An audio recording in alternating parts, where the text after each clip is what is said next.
Hello everyone, welcome to part 51 of Dr. Wayne Dyer's 101 Ways to Transform Your Life. That's right, part 51. And in this principle, he's talking about the manifestation of things that you desire. That you should hold in your mind a specific image of something you want. He says being quitting an addictive behavior, a new job, a new love, a new opportunity, anything you want. Put it in your mind and keep your focus on it. Don't allow other people to smear your focus on this or smear your image of what you want. Just focus on what you want here, and this will allow you to manifest it.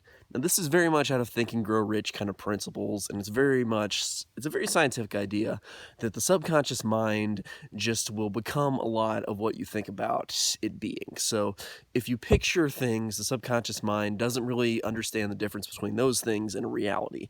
It's like a genie that you ask for things and it will give them to you if you ask in the right way. And it's also like a garden. Whatever you plant in it will grow and multiply.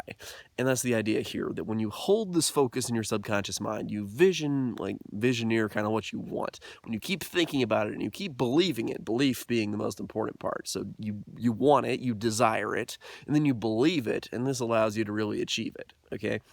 And that's basically what we're all just talking about here. When you can just hold that belief, you can really get what you want. Now, seems a little bit off for some of the principles he's had on how to live your life, but it is important to have success and to get the things you want. So it's not too surprising to see this one here. I just feel like he's been focusing a lot on the love part recently and the connecting of everybody. And now we're on to here's how you can get what you want. But really, that is how it all connects. He has this idea that we can all be individualists and we can all just, go after what we each want, but also have this love and connectivity with other people. It's kind of this idea that really comes from a lot of Eastern philosophies saying that we should all focus on ourselves and be our best selves, and together we can all be our best selves that create the best group overall. I think that's basically what he's getting at here in part 51, but I could be off on that one. Still, this principle is pretty wonderful for creating what you want in your life, and I recommend you give it a shot.